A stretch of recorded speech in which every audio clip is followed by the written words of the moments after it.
शिवाय, ओम नमः शिवाय, ओम नमः शिवाय। प्रणाम प्रभु यतिनाथ। प्रणाम प्रभु यतिनाथ।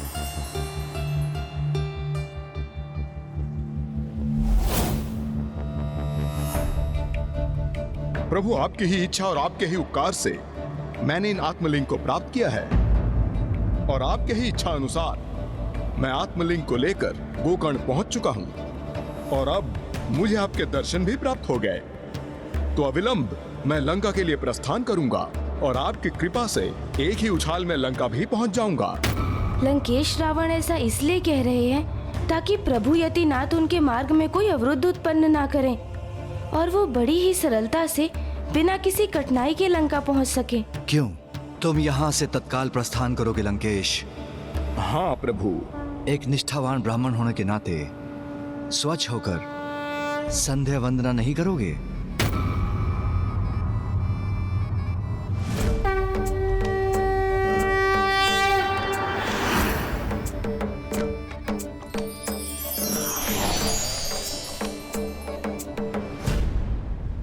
मैं प्रभु यतिनाथ का संकेत समझ गया।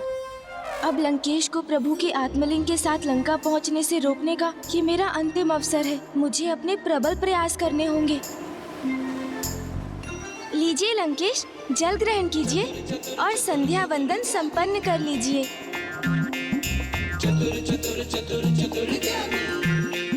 नहीं गौरीपुत्र, अब और जल नहीं।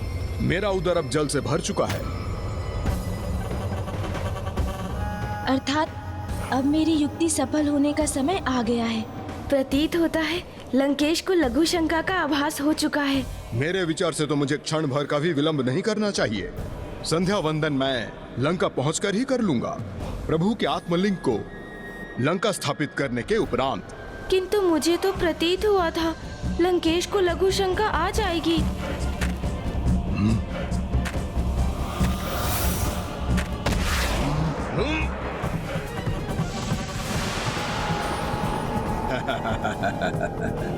मुझे लंकेश को रोकना ही होगा।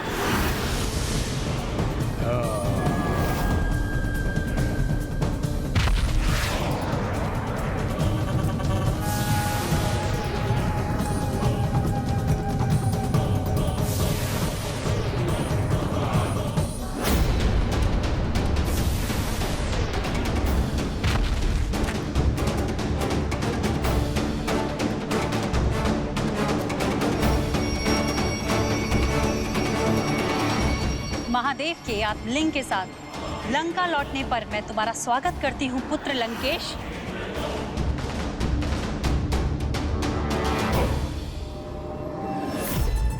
प्रणाम माता। अनेकों बाधाओं को पार करके आपके इस पुत्र ने आपकी इच्छा को पूर्ण कर ही दिया। अब मैं अपने प्रभु शिव शंकर शंभु के आत्मलिंग को लंका में स्थापित करूंगा।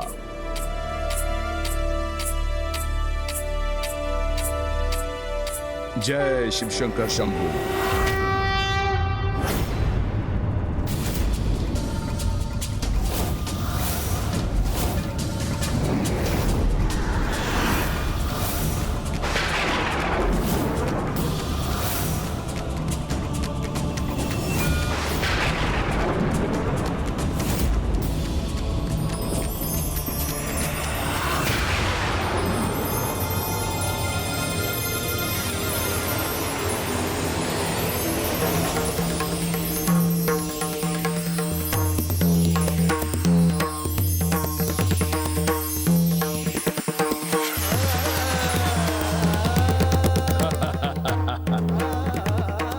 पहुंचने में विलंब हो गया मुझे।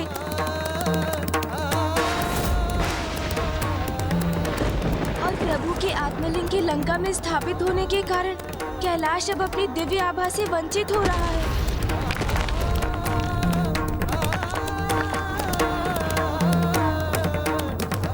और पिताश्री के निवास स्थान के रूप में एक नवीन कैलाश अपनी संपूर्ण भव्यता के साथ यहाँ लंका में उत्पन्न हो रहा है। जो हुआ वो सर्वथा अनर्थकारी है।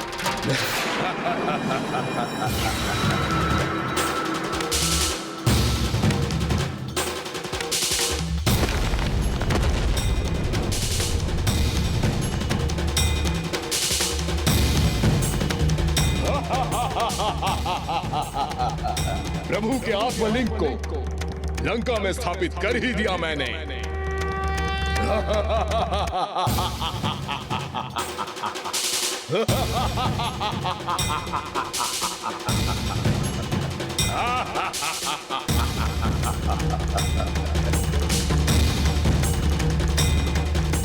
अब प्रभु शिव शंकर शंभु लंका के कैलाश में ही वास करेंगे।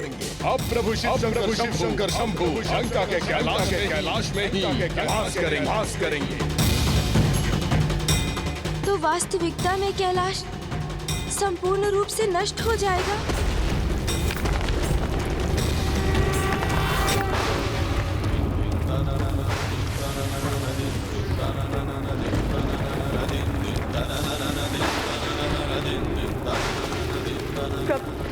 प्रभु कैलाश पर छाए संकट को दूर कीजिए प्रभु।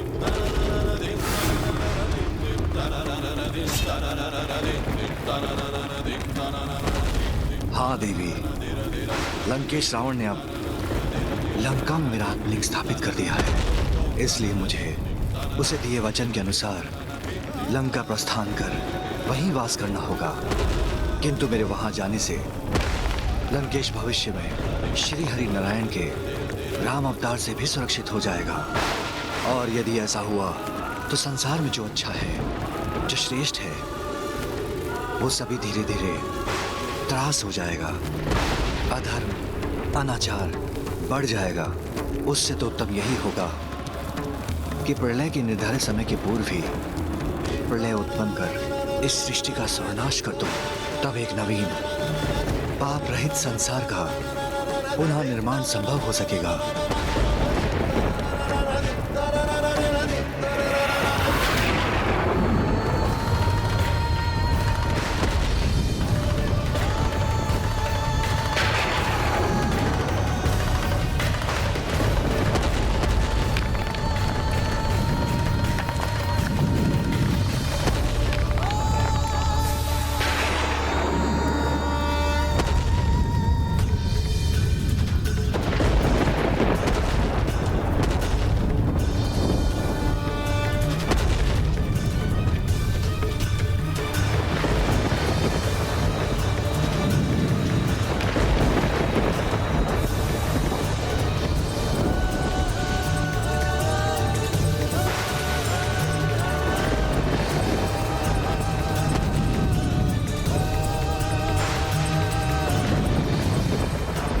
प्रलय के आरंभ के संकेत है। अर्थात मैं संसार के संकट को दूर करने में असफल हो गया। लंकेश रावण को प्रभु के आत्मलिंग के साथ लंका पहुंचने से रोक नहीं सका मैं।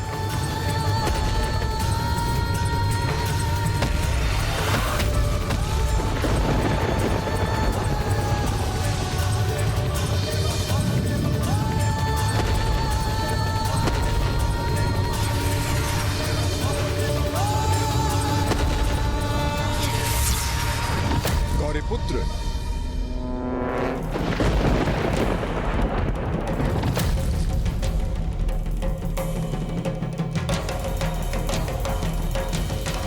ओह, ये तो मेरी भविष्य की कल्पना मात्र थी। लंकेश तो अभी भी यही है।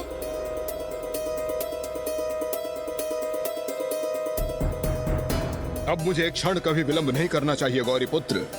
संध्या वंदन तो मैं लंका पहुंचकर ही करूंगा, आत्मलिंग को वहां स्थापित करने के उपरांत।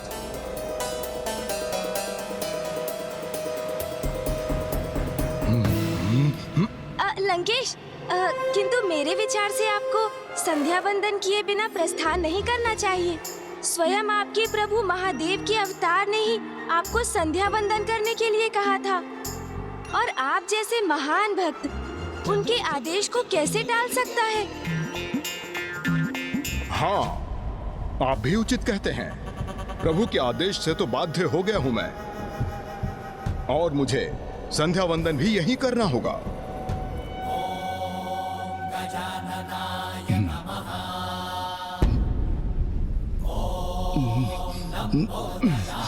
और फिर मुझे लघु शंका भी जाना होगा। लघु शंका से निवृत्त होने हेतु मुझे प्रभु के आत्मलिंग को कुछ समय के लिए गौरीपुत्र को ही सौंपना होगा,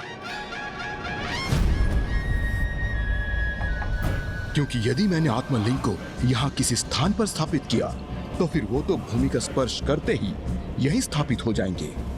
किंतु क्या मेरे द्वारा इन्हें गौरीपुत्र को सौंपना उचित होगा? प्रतीत होता है उचित समय पर लंकेश को लघु शंका का आभास हो गया।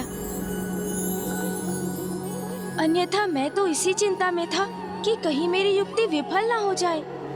नहीं, प्रभु के आत्मलिंग को लेकर मैं गौरीपुत्र का विश्वास नहीं कर सकता। किंतु फिर मेरी सहायता हेतु कोई अन्य है ही कहाँ? अब मुझे अपनी योजना के द्वितीय चरण को क्रियान्वित करना होगा। लंकेश, आपके साथ यहाँ तक की यात्रा तो अति आनंददायक रही। अब यहाँ से आपके और मेरे मार्ग पृथक हैं। प्रभु के अवतारों की कथाएं सुनाने के लिए आपको अनेकों धन्यवाद।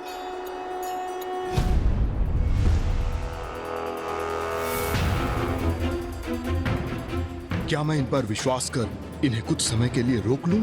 अन्यथा जाने दूं गौरीपुत्र को? प्रणाम लंकेश, अब मुझे जाना होगा। आगे वही होगा जो प्रभु महादेव की इच्छा होगी।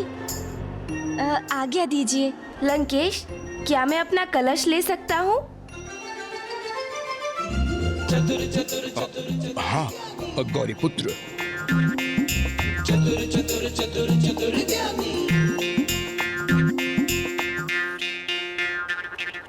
चतुर गणेशा।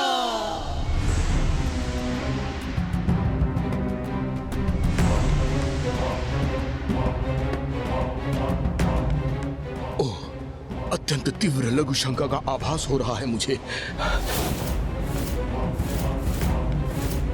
कदाचित मैंने कुछ अधिक ही जल ग्रहण कर लिया।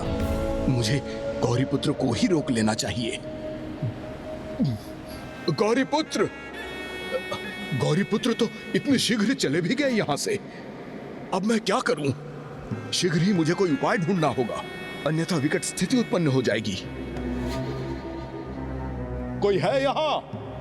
मुझे सहायता चाहिए। कोई है?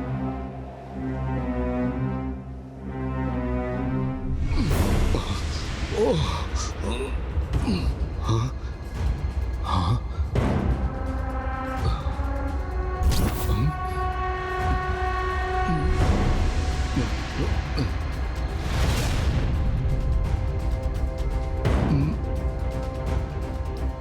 जहां मेरा आत्मलिंग थल का स्पर्श करेगा, वो सदा के लिए वही स्थापित हो जाएगा। नहीं नहीं, भले ही कुछ भी हो जाए, मैं बिना संध्या वंदन किए इस लघु शंका को सहते हुए ही लंका पहुंचने पर विवश क्यों ना हो जाऊं, किंतु मैं प्रभु के आत्मलिंग को यहाँ भूमि पर स्थित कर गोकर्ण की भूमि पर तो कदापि स्थापित नहीं होने दूंगा।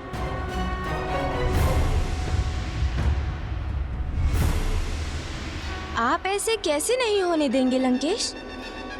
क्योंकि होगा तो वही ना जो प्रभु की इच्छा होगी।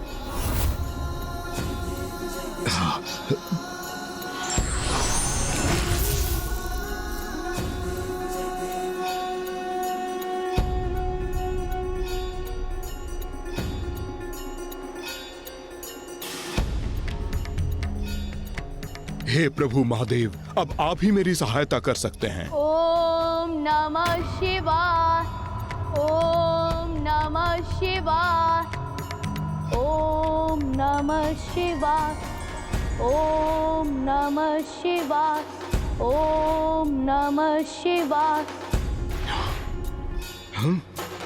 ओम नमः शिवाय। किसी का तो आगमन हुआ है यहाँ।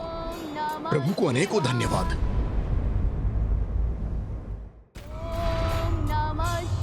ये तो कोई भोला भाला धार्मिक बालक है जिस पे मैं विश्वास कर सकता हूँ। अवश्य प्रभु शिव शंकर शंभु मेरे साथ हैं जो इसको मेरे लिए भेजा।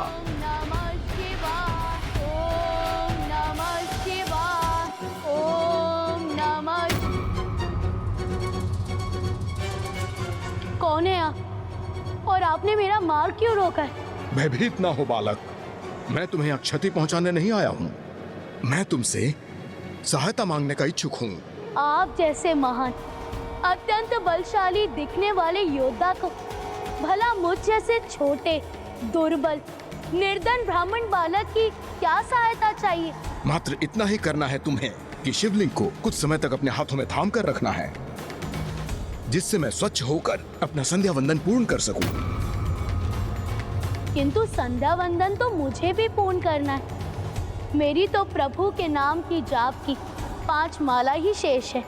नहीं बालक, अब तो तुम ये मेरे संध्या वंदन के बाद ही कर सकोगे, क्योंकि मुझे शीघ्र संध्या वंदन कर सूर्यास्त के पूर्व यहाँ से बहुत दूर पहुँचना है।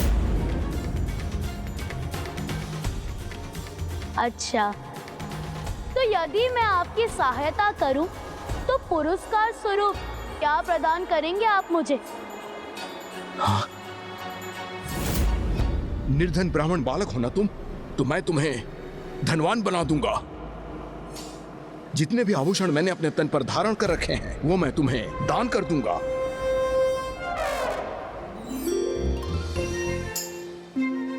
वो ही नहीं, अपने भुजबंद और अन्य आभूषण भी दे दूंगा तुम्हें। इतने में भी संतुष्ट नहीं हो तुम? तो मैं तुम्हें उपहार स्वरूप अपना ये मुकुट दान दे दूंगा। ये लो, शीघ्र करो।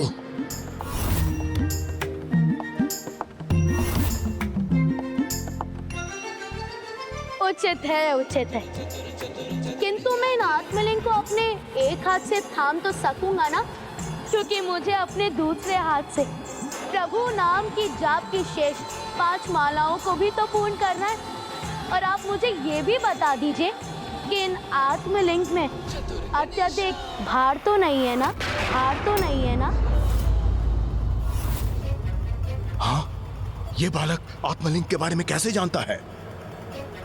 बालक, तुम्हें कैसे पता कि ये प्रभु के आत्मलिंग है? ये मैं क्या कह गया? अब तो लंकेश को मुझ पर संदेह हो गया। बताओ मुझे बालक, तुम्हें कैसे ज्ञात हुआ ये प्रभु के आत्मलिंग है?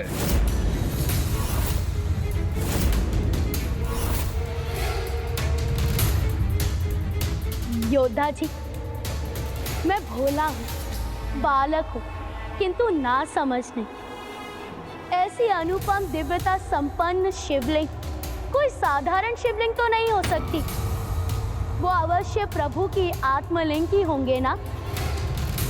किंतु यदि आपको मुझसे सहायता नहीं चाहिए, तो मैं प्रस्थान करता हूँ। चतुर गणेशा। ओम नमः शिवाय। रुको।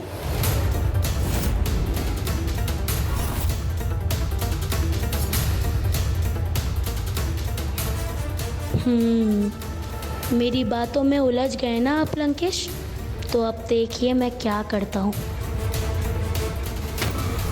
किसी भी कार्य को पूर्ण करने के लिए व्यक्ति को हर संभव प्रयास करते रहना चाहिए, क्योंकि ना जाने किस अंतिम प्रयास से कोई कार्य सिद्ध हो जाए। तक आप लौट आएंगे ना? हाँ। यदि आप नहीं आए तो फिर मैं इसे भूमि पर ही स्थित कर दूंगा। उचित है, यदि मैं तब तक नहीं आया तो यहीं कहीं स्थित कर देना। उचित है, तो आप 5 घड़ियों में लौट आइए। हाँ। अन्यथा मैं इन्हें यहीं कहीं स्थित करने पर विवश हो जाऊंगा। ये स्वीकार है ना आपको? हाँ हाँ, स्वीकार है, किंतु ऐसा कदापि नहीं होगा। उससे पूर्व ही मैं लौट आऊंगा।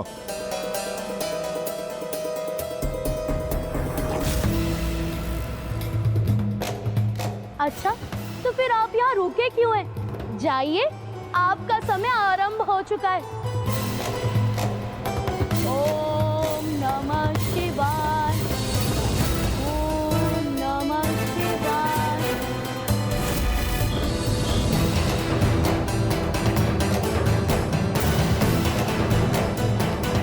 ओम नमः शिवाय। ओम नमः शिवाय। ओम नमः शिवाय। एक माला पूर्ण हुई, अर्थात प्रथम घड़ी समाप्त हुई। हाँ? ओम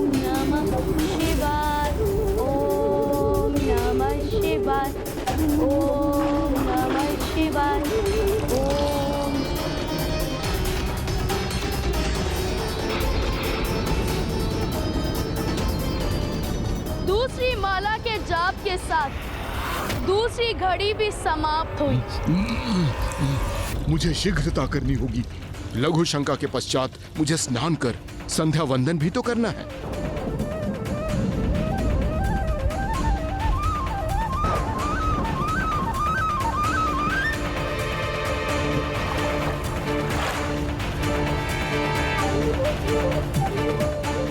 अब तीसरी घड़ी भी समाप्त हो गई।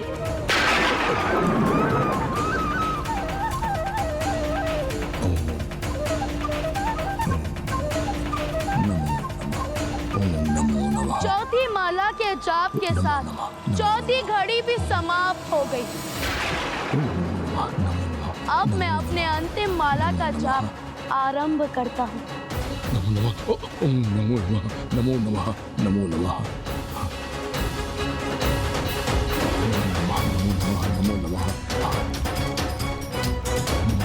नमः, नमो नमः।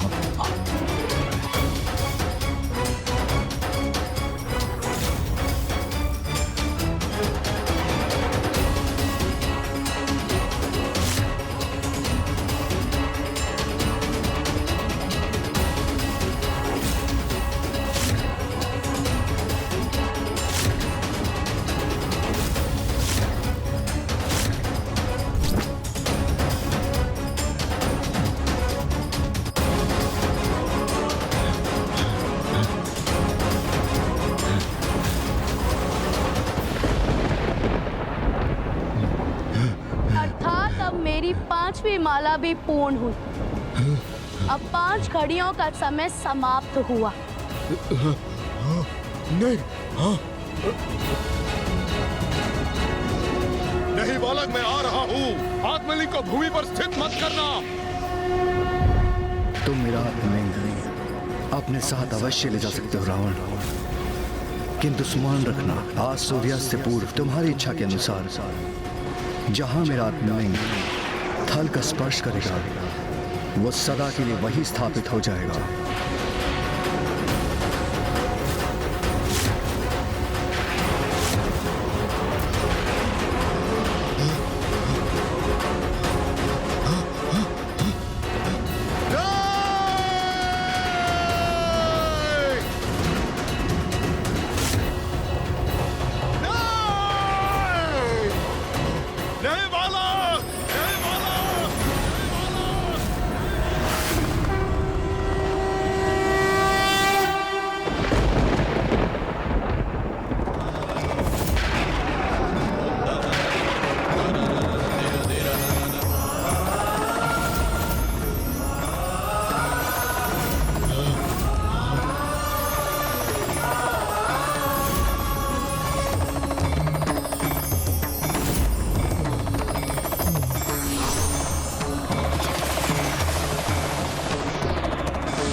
प्रभु का आत्मलिंग यहाँ स्थापित नहीं हो सकता, नहीं हो सकता।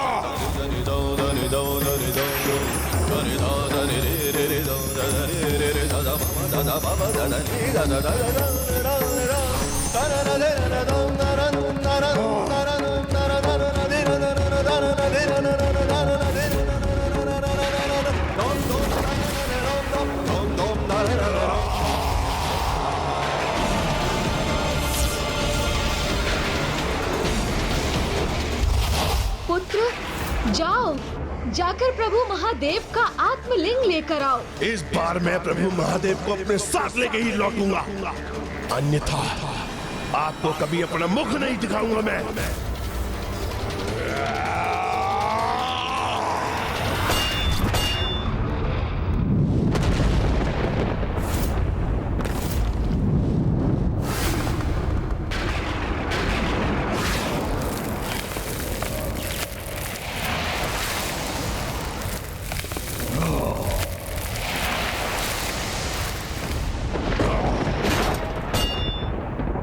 मैं प्रभु के आत्मलिंग को यहाँ कदापि स्थित नहीं होने दूंगा। अपने साथ लंका ले जाकर ही रहूंगा।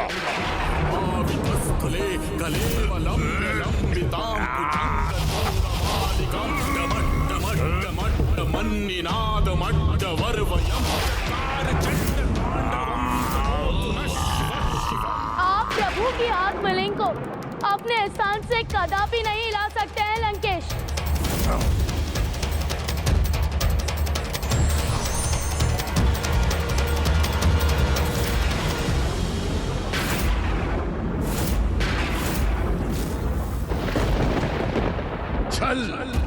छल हुआ है मेरे साथ। दशानन, जल ग्रहण कीजिए। जल ग्रहण कीजिए। जल ग्रहण कीजिए। आप जल ग्रहण कीजिए। आप जल ग्रहण कीजिए। जितना जल ग्रहण कर सकते हैं कर लीजिए। गौरी पुत्र, आप मुझे छलने के लिए मेरे साथ बने रहे। नहीं लंकेश, मैं इस संपूर्ण समय आपके साथ इसलिए था जिससे आप आत्मलिंग को लंका ले जाने की भूल ना करें। अन्यथा आपको दिए वचन के अनुसार प्रभु महादेव अपना निवास परिवर्तित करने पर विवश हो जाते, जिसका एकमात्र परिणाम होता प्रलय। नहीं गौरी पुत्र, भूल तो आपसे हो रही है, क्योंकि प्रलय तो अब आएगा जब कोई भी मुझे इन प्रभु के आत्मलिंग को लंका ले जाने से रोकेगा।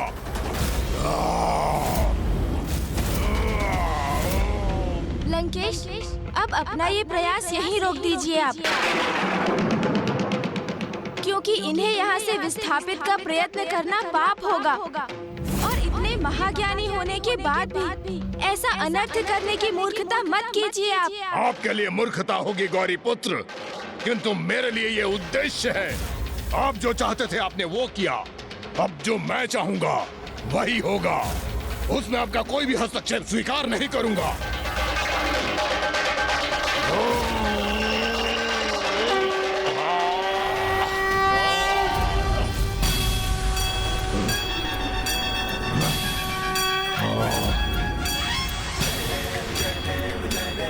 मैंने तो आपको पूर्व में ही कहा था कि आप पिताश्री के आत्मलिंग को इस स्थान से कदापि नहीं हिला सकेंगे। अपने इन्हीं हाथों से मैंने कैलाश को उसके स्थान से उठा लिया था, और इन प्रभु के आत्मलिंग को मैं लंका अवश्य लेके जाऊंगा।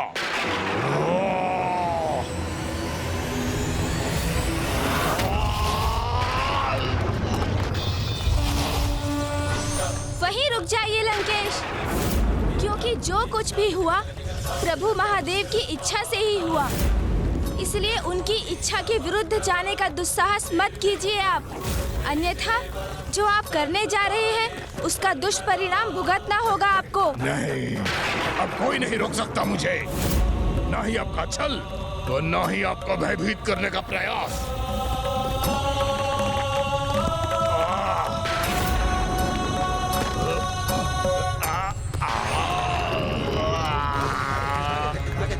जय शिव शंकर शंभू। लंकेश, आप जो कर रहे हैं सर्वथा अनुचित है। वो उन सभी सीखों के विपरीत जा रहे हैं आप, जिनका उल्लेख आपने प्रभु शिव के अवतारों की कथाओं में स्वयं किया था लंकेश।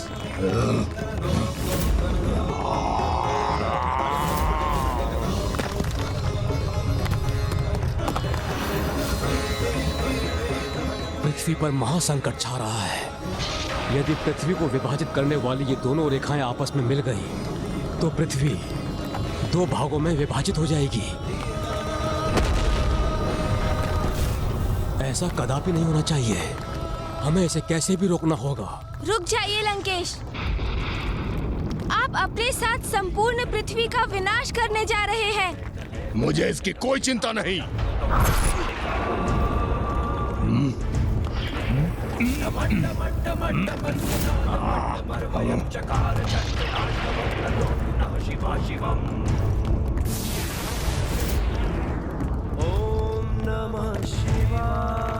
लंकेश ने तो जैसे निश्चय ही कर लिया है कि वो अपनी हट में पृथ्वी का विनाश ही कर देगा। ओम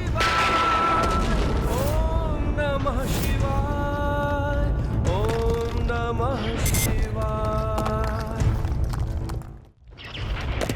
आज तो मैं सफल होकर ही रहूंगा।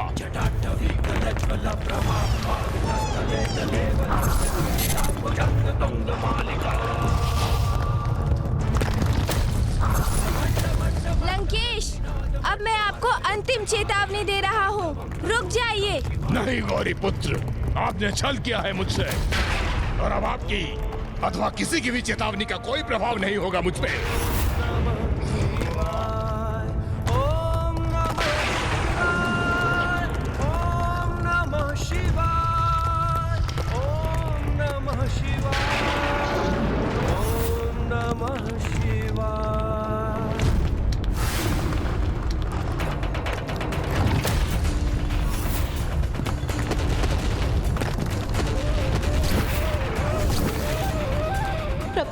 प्रभु, भूदेवी संकट में है, सृष्टि विनाश के निकट है। प्रभु, आपका अहंकारी और हठी भक्त धरती को ही संकट में डाल रहा है। प्रभु,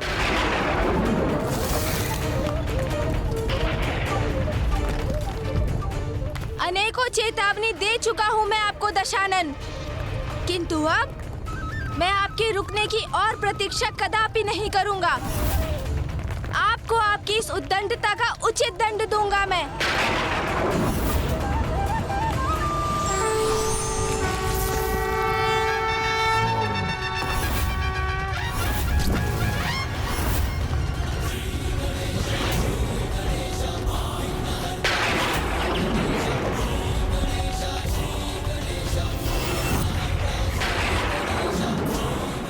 हम पूज्य गणेश जी ने विराट रूप धारण कर लिया है।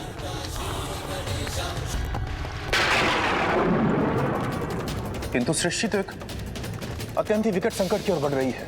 लंकेश रावण ने कितनी अनिष्टकारी परिस्थिति उत्पन्न कर दी है और अभी भी वो रुकने के लिए तैयार नहीं है।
आज मुझे कोई नहीं रोक सकता, आप भी नहीं गौरी पुत्र।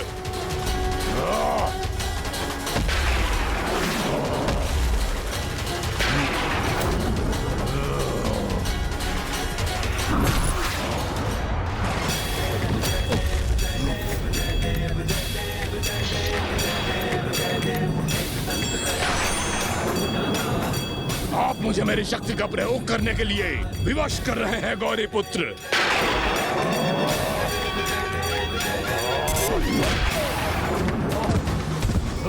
लंकेश, आपने मुझे प्रभु महादेव के 16 अवतारों की कथा सुनाकर उनके द्वारा नियत उत्तम जीवन के 16 सूत्रों को उजागर किया, किंतु स्वयं उनका पालन नहीं किया, अन्यथा आपकी ऐसी दुर्दशा नहीं होती। प्रथम कथा प्रभु पिपलाद की थी, जिन्होंने जगत को सीख दी।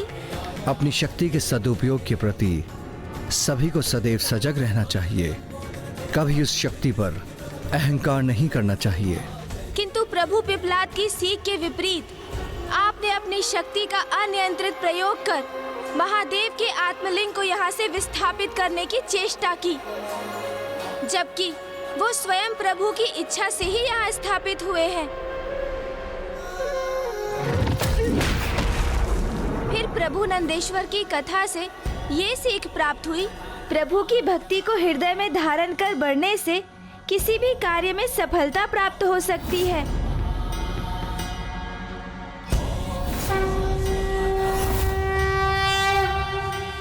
प्रभु की इच्छा के विरुद्ध उनके आत्मलिंग को अपने साथ लंका ले जाने के प्रति ही एकाग्रता का प्रदर्शन किया। प्रभु के तीसरे अवतार थे प्रभु भैरव, जिन्होंने ये स्पष्ट किया कि अपार शक्ति का उपयोग महान कर्तव्यों के निर्वाह के लिए ही होना चाहिए, किंतु आपका एकमात्र उद्देश्य तो स्वयं को सुरक्षित रखने हेतु प्रभु महादेव को लंका में स्थित करना ही था।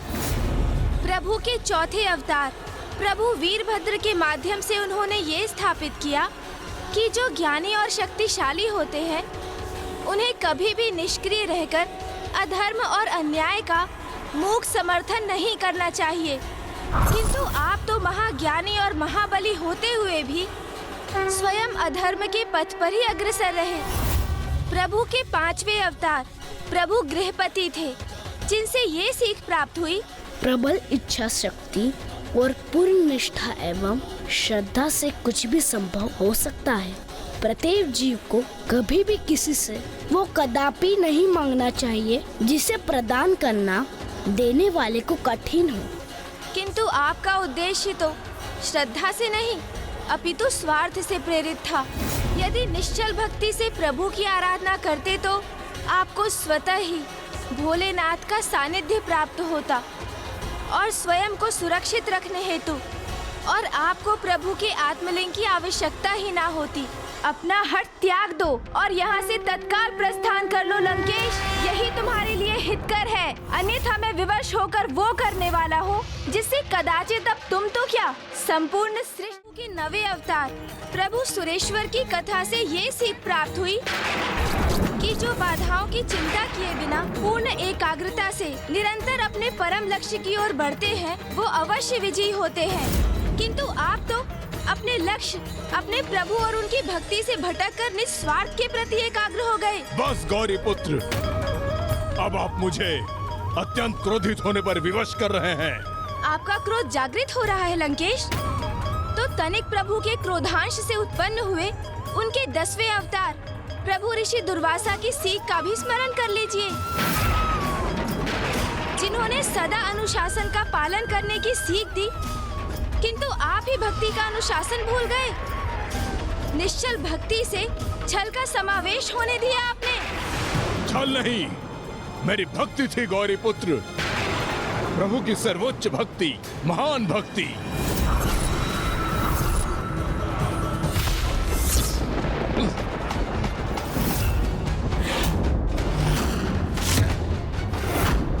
प्रभु के 11वें अवतार प्रभु अवधूत की सीख का स्मरण हुआ आपको? अहंकारी को उसका अहंकार उसकी वास्तविकता से परिचित कराता है, जिसके परिणाम स्वरूप कुछ ऐसे अहंकारी होते हैं जो उचित सीख प्राप्त कर स्वयं में परिवर्तन ले आते हैं, किंतु कुछ किसी भी सीख को प्राप्त करने में अक्षम रहते हैं और पूर्ण रूप से स्वयं पर अहंकार का प्रभाव होने देते हैं। अहंकार नहीं, विश्वास है कि मैं प्रभु का महानतम भक्त हूँ, तभी तो प्रभु के आत्मलिंग प्राप्त हुए थे मुझे, और उन आत्मलिंग को आपने मुझसे छल से छीना गौरी पुत्र। जो अपना नहीं है वो पराया है, उसके मोह से ही मात्सर्य अर्थात ईर्ष्या का जन्म होता है, और मात्सर्य सदा विनाश की ओर ही ले जाता है। प्रभु के 12वें अवतार प्रभु वृषभ ने इसके प्रति सावधान रहने की तो आपको सीख भी दी, और आप स्वयं ही देख लीजिए कि जिस पर आपका अधिकार नहीं था उसके मोह ने आपके साथ संपूर्ण सृष्टि के लिए भी कैसी विनाशकारी स्थिति उत्पन्न कर दी।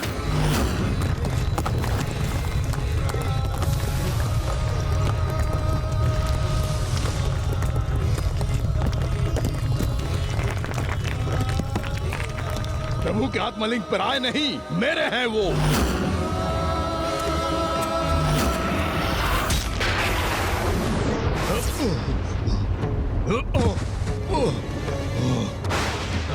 प्रभु के 13वें कृष्ण दर्शन अवतार की सीख तो मत भूलिए लंकेश।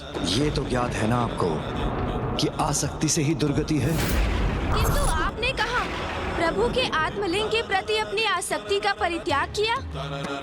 आसक्ति के स्थान पर श्रद्धा, भक्ति और प्रभु के अटूट विश्वास को आत्मसात करना चाहिए था आपको, क्योंकि प्रभु अपने भक्तों के विश्वास को कभी खंडित नहीं होने देते। यही सीख थी ना प्रभु के 14वें अवतार प्रभु भिक्षुवर्य की। किंतु आपको किसी भी सीख का क्या लाभ, क्योंकि आपको तो एकमात्र अपनी शक्ति में ही विश्वास है लंकेश।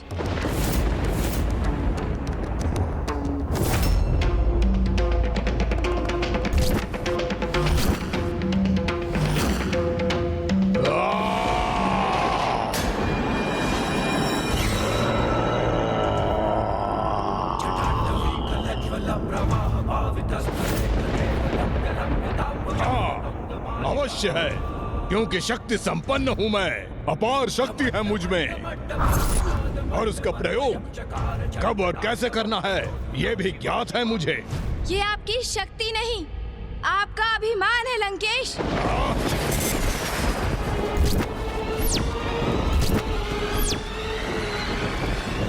चंद्रहास? ये क्या? दशानन ने तो महादेव द्वारा दिए गए चंद्रहास को ही उनके पुत्र के समक्ष प्रकट कर लिया। नहीं लंकेश, अब और भूल मत कीजिए।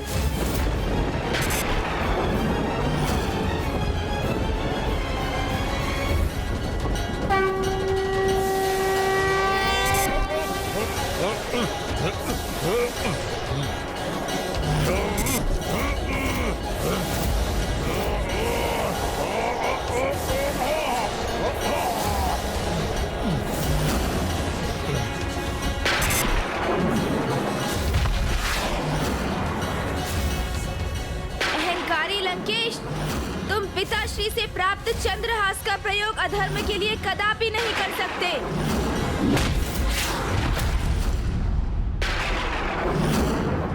प्रभु के 15वें अवतार प्रभु यक्ष की सीख का स्मरण कीजिए। सदा स्मरण रखना, मात्र ज्ञान अथवा सीख देने से पुण्य प्राप्त नहीं होता, स्वयं उस सीख का पालन करना भी अति आवश्यक है। किंतु आपने अपने अभिमान को अपने आचरण का अभिन्न अंग बना रखा है, और आपने प्रभु के 16वें अवतार प्रभु यतिनाथ की जो कथा अंत में सुनाई थी, उनसे यही सीख प्राप्त होती है कि अतिथि देवो भवः, अर्थात अतिथि ही भगवान के स्वरूप होते हैं। किंतु आपने तो प्रभु को अतिथि के स्थान पर बंदी बनाकर लंका में स्थित करने का लक्ष्य निर्धारित किया हुआ था। अपने ही आराध्य के साथ छलावा कर उन्हें विवश करते हैं आप, फिर इसका दंभ भी करते हैं कि आप उनके महानतम भक्त हैं। आप जैसे मिथ्या भक्ति करने वालों को ही भक्ति का वास्तविक मर्म सिखाने हेतु प्रभु महादेव अपना अगला अवतार लेने वाले हैं। नहीं। आप क्या समझ रहे थे? मुझे प्रभु के अवतारों का ज्ञान नहीं? नहीं। मैं तो आपको मात्र लंका जाने से रोकने के लिए ही आपसे उनके अवतारों की कथाओं का श्रवण कर रहा था, क्योंकि मुझे तो प्रभु के वो अवतार भी ज्ञात हैं जो भविष्य में प्रकट होंगे, और प्रभु के अगले अवतार हैं प्रभु श्री राम के अनन्य भक्त महाबली हनुमान। महाबली हनुमान, महाबली हनुमान।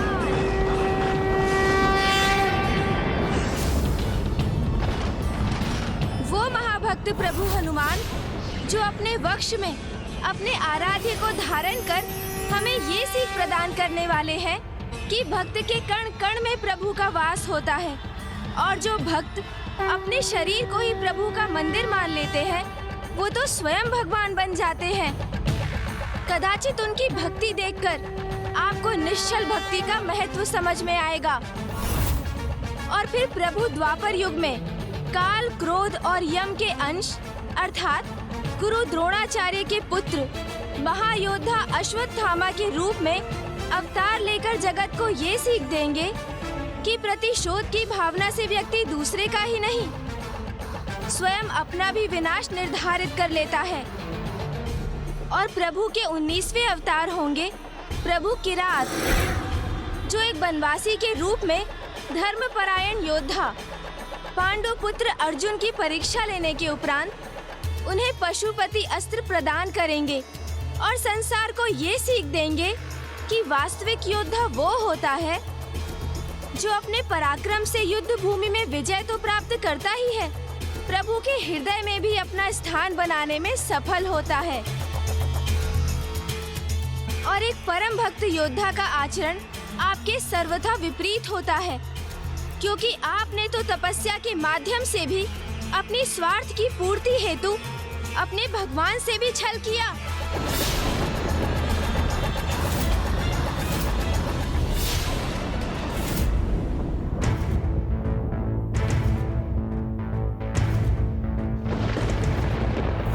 त्र्यंबकं सदाशिवं नमामि हे उमापति जय नीलकंठ जय अनंत नमोस्तुते नमोस्तुते।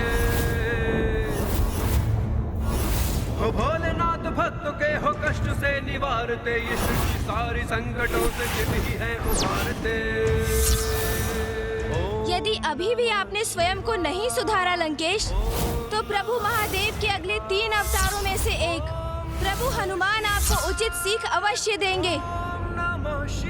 तब उनका आगमन आपके विनाश का संकेत होगा और उसी दिवस से आपका सर्वनाश आरंभ हो जाएगा।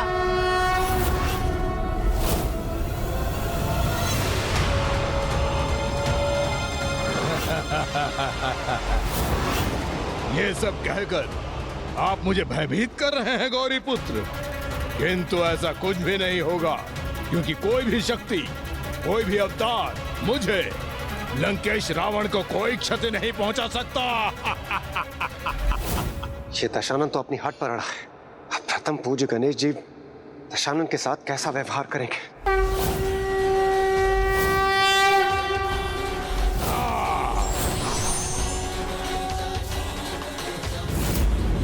मैं तो आपको सुधरने का एक अंतिम अवसर प्रदान कर रहा था लंकेश। आप अपनी भूल स्वीकार कर सकें, इसलिए मैंने पुनः प्रभु महादेव के सभी अवतारों से प्राप्त सभी सीखों का उल्लेख किया। किंतु अब मुझे आभास हो रहा है कि आप अब कोई सीख स्वीकार नहीं करना चाहते। संसार का सर्वश्रेष्ठ ज्ञानी हूँ मैं, और आप मुझे ज्ञान दे रहे हैं गौरी पुत्र। आप मेरे आराध्य शिव शंकर शंभू के पुत्र हैं, इसलिए अभी तक शांत रहा मैं।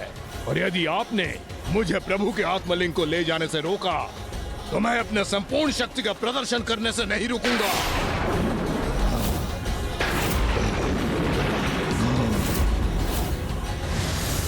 ये लंकेश तो सुधरने के स्थान पर पुनः अपने विनाश को आमंत्रित कर रहा है। सर्वश्रेष्ठ ज्ञानी के लिए भी ये कथन सर्वथा उपयुक्त है। विनाश काले विपरीत विनाश काले विपरीत बुद्धि।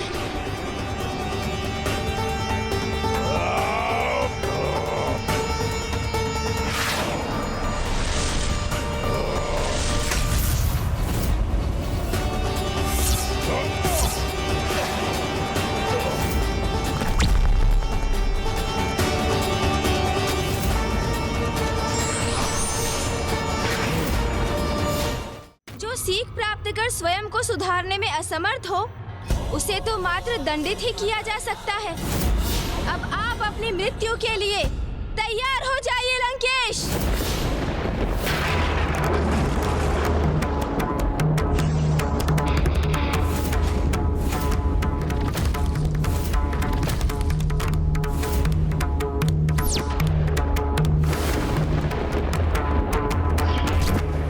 गौरी पुत्र प्रथम पूज्य गणेश जी ने दशानन का संहार कर दिया, तो प्रभु श्री हरि नारायण के श्री राम अवतार लेने का कोई कारण ही शेष नहीं रहेगा। प्रभु महादेव के समस्त अवतारों को प्रथम पूज्य गणेश जी ने तो लंकेश को दंडित करने से रोक दिया, किंतु क्रोधवश स्वयं वही करने जा रहे हैं। नहीं, कुछ नहीं हो सकता मुझे। प्रभु रोक लीजिए पुत्र गणेश को, अन्यथा ना ही प्रभु राम अवतार प्रकट होंगे और ना ही आपके प्रभु हनुमान के प्रकट होने का कोई कारण शेष रहेगा।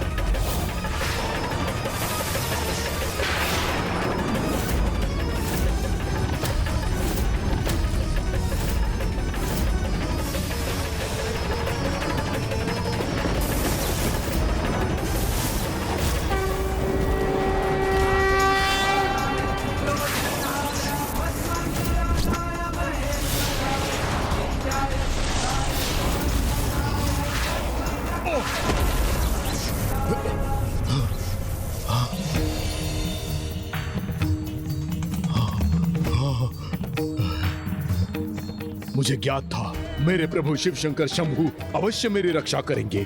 पिताश्री ने अपने त्रिशूल से मेरे वार को क्यों निरस्त कर दिया?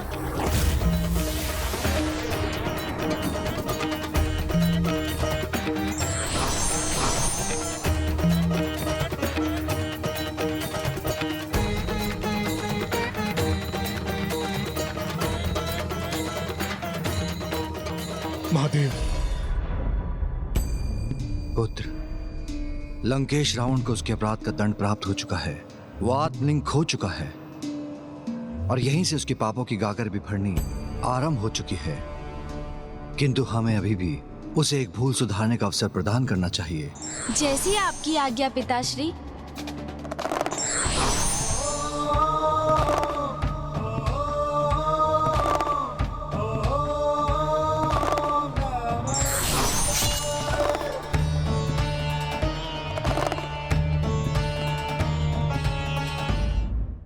मेरे प्रभु, मेरे शिव शंकर शंभू, मुझे ज्ञात था कि आप मेरी रक्षा अवश्य करेंगे। मैं तुम्हारी रक्षा करने नहीं, तुम्हें सचेत करने आया हूं लंकेश। अनेक कल्पों और युगों से तुम मेरे समक्ष आते रहे हो। प्रत्येक बार जब भी तुमने जन्म लिया, मेरा भक्त होते हुए भी अंततः तुम पाप ही करते आए हो। और फिर विवश होकर प्रत्येक युग में नारायण तुम्हारा वध करते रहे।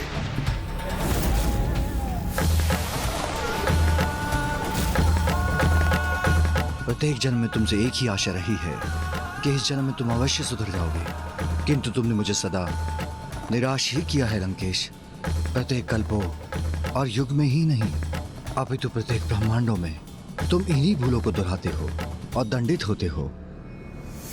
धर्म अधर्म का भेद का ज्ञान होते हुए भी प्रत्येक रावण अधर्म ही करता है। मुझे क्षमा करें प्रभु, किंतु इस बार मैं अवश्य सुधर जाऊंगा। प्रभु, आपने यह अवसर प्रदान किया है मुझे, इसका लाभ अवश्य उठाऊंगा मैं।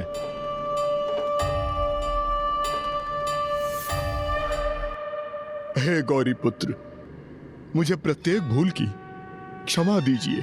लंकेश, आप इसे अपना अंतिम अवसर ही समझिए और प्रभु महादेव के 19 अवतारों से प्राप्त प्रत्येक सीख का पालन भी कीजिए। अन्यथा आप स्वयं अपने विनाश को आमंत्रित करेंगे।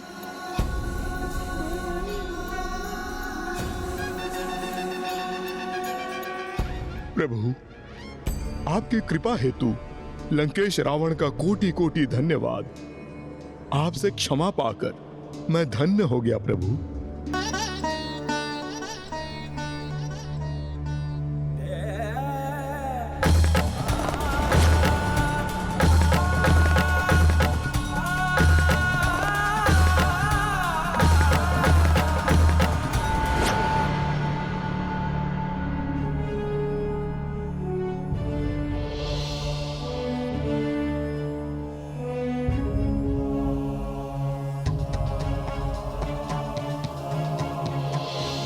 सिन्दूरवर्णं द्विभुजं गणेशं लम्बोदरं पद्मदले निविष्टं ब्रह्मादिदेवः परिसेव्यमानं सिद्धैर्युतं तं प्रणमामि देवं।